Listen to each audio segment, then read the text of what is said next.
Hello and welcome back to the Little Craft House. I'm Nicole, if we haven't met before, and today's tutorial is doing a checkerboard pattern with polymer clay. So I recently realised that I've done lots of reels and shorts and I've done lots of making a checkerboard pattern, but I haven't done a step-by-step tutorial. So it's pretty self-explanatory, it's pretty easy. So if you're a beginner, it is one of those techniques that is really easy to do, but it looks awesome and it looks like you've had loads of years practice.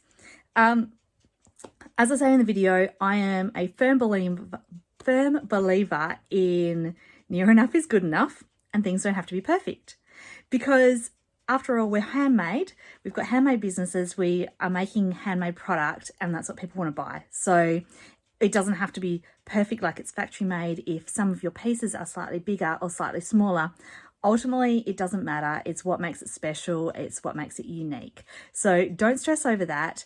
Have a go at this technique if you haven't before, because it might look overwhelming, but honestly, it's not. It's nice and easy and looks fantastic.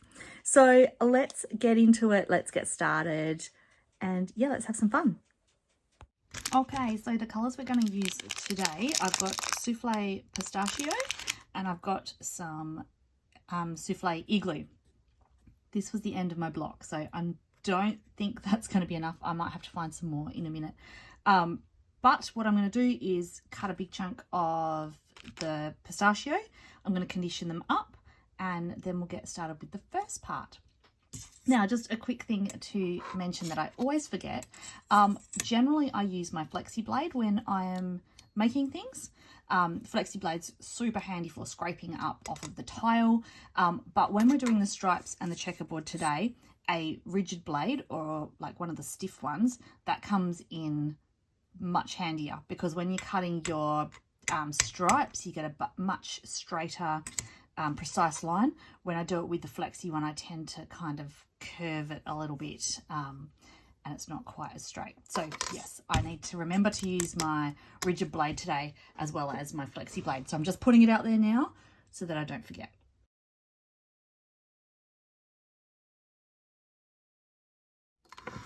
Right, so I decided to add a bit more clay to it anyway because the pieces were only small. And I'm just going to, and I needed to open a new block of white because I also needed to roll out a really thin piece, which is going to be our base. So now I'm just going to trim down these ones that I've done here just to get off all those scrappy edges.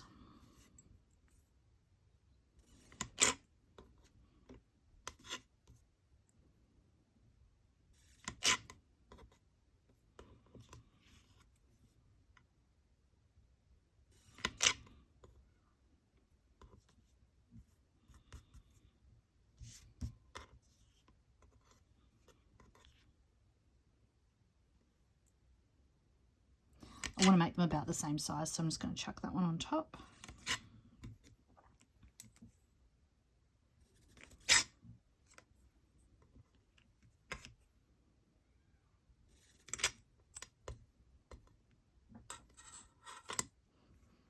Yeah, my cutting's not completely even, but that's okay. We can deal with that. All right. So our first step is going to be to create the stripe. So I'm just going to cut these pieces. I'm going to use that rigid, straight, non-flexible blade, and I'm just going to cut some strips into both the white and the pistachio. Now, if you want to be if you do want to be precise, you can use a piece of lined paper underneath of it. That'll give you nice, even, precise cuts, because it'll give you guidelines. But I'm just going to go from over the top and just slice it and hope for the best.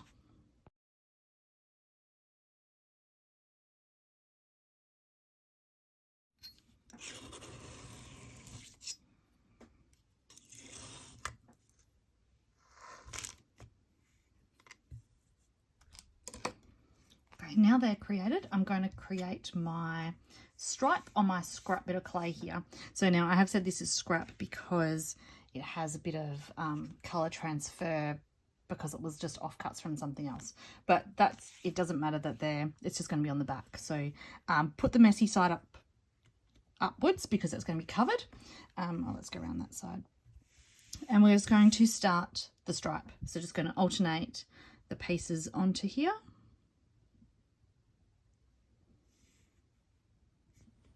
So if you didn't want to be creating the checkerboard pattern today, this is also a really good way of just doing a striped pattern. So I have done previous tutorials all about stripes because there's a few different ways that you can create them, but this is one way. And if you wanted to do coordinating pieces, you wouldn't need to continue on with the next steps. Okay, so I decided to stop it at that point. I think this is just going to be a little bit more manageable, especially for just doing the tutorial. So we're just going to do a little mini one, and I'm just going to chop off these extra bits of white. I'll leave the top and bottom for now. And I'm just going to get a little bit of baking paper to put over the top. And I'm just going to give a really gentle roll. So the purpose of putting the baking paper on is just to create a bit of a barrier between those stripes and my roller. Sometimes because they're in those strips, sometimes when you do the rolling, one of them might get attached to the roller, and then as you roll, it puts it out of shape, puts out of whack, and it's, not in those nice stripes anymore.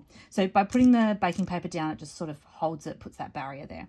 So I don't want to put a lot of pressure on. I'm just going to do it kind of gently, a little bit of pressure, just enough to make the clay squish out a little bit and bond together next to each other. But I don't want to stretch it out and distort it, so not too much pressure. I'm just going to rub it this way a little bit.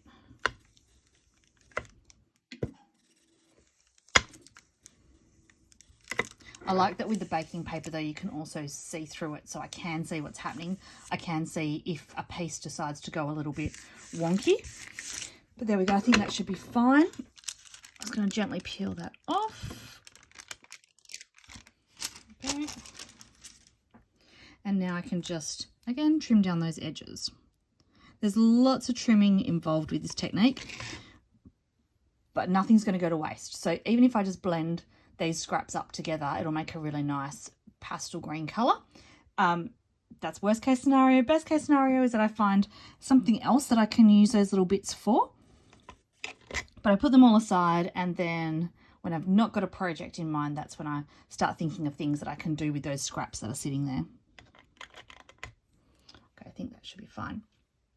And so now we are going to start the checkerboard technique. So as usual, I've grabbed my flexi blade. Can't do that this time, so I need to put that aside. I need to grab my rigid blade back, and we're going to create slices again, this time going this way, and I want to try and keep them the same thickness as each of these color lines. As I do the slice, I'm going to bring it down and away, and I'm going to bring it up to the top, and I'm just going to line it up with its opposite color. Now, I do find it easiest to start at one end, and then as I'm placing it down, if I kind of need to stretch the clay because it's not quite lined up properly, it's a little bit easier to do that.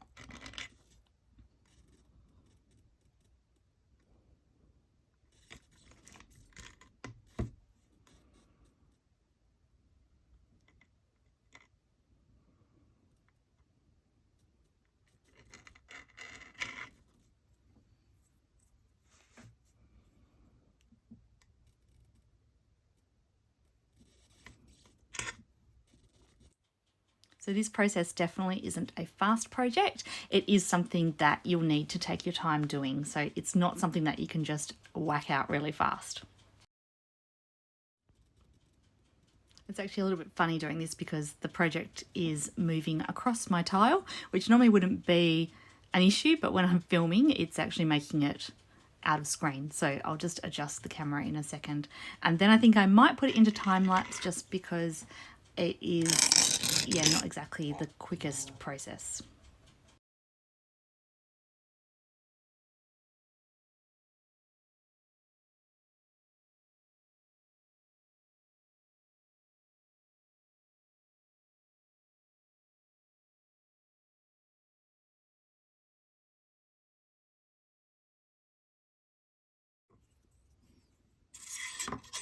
Alrighty, so I'm just going to trim off those little extra bits.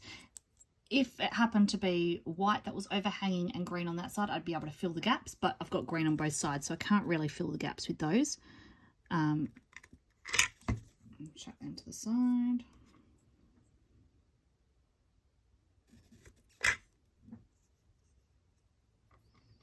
And then again, we just want to bond this back together. So I'm just going to get my baking paper again, pop that down.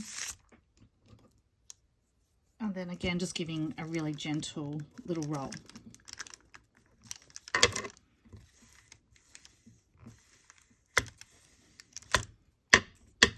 And it's really important that we don't distort it because we don't want those squares to smush out and become blobs.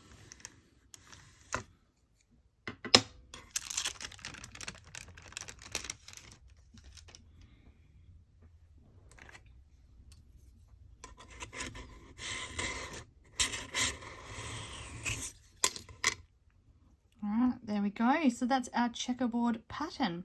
Now, if you want to add one little extra finishing touch before we chop it up, we can grab a bit of sandpaper. This one is 80 grit. I think it's the 80 grit. Maybe it's the 110. Anyway, that's what the back looks like. And that's what the front looks like. This one's got quite a good roughness on it. And I'm just going to put it on top and give it a little press. And it's just going to put some texture into it.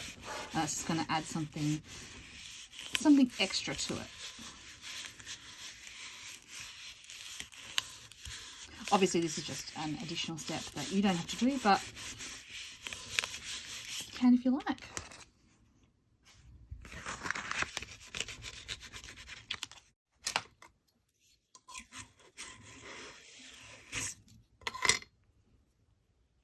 I feel like it gives it a little bit more of a vintage look. I've colour transferred a bit there. There we go.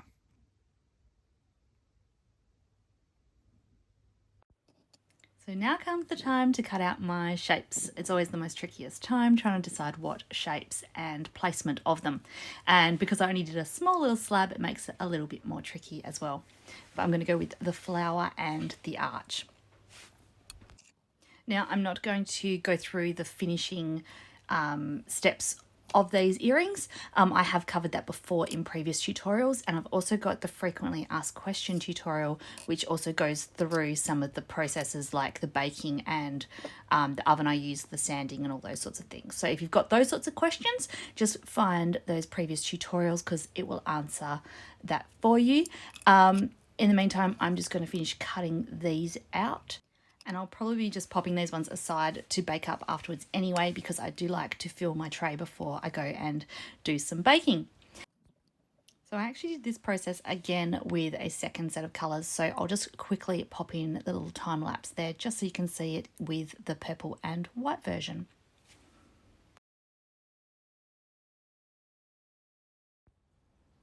So between filming this tutorial and getting it all edited and ready for YouTube, I did the technique again, but this time using a Skinner blend that I had created. So the Skinner blend was just a mix of 3 colours that I had rolled through the pasta machine lots and lots of times, and it makes that beautiful blend. If you'd like a tutorial on that, please let me know because I'd love to do that for you guys.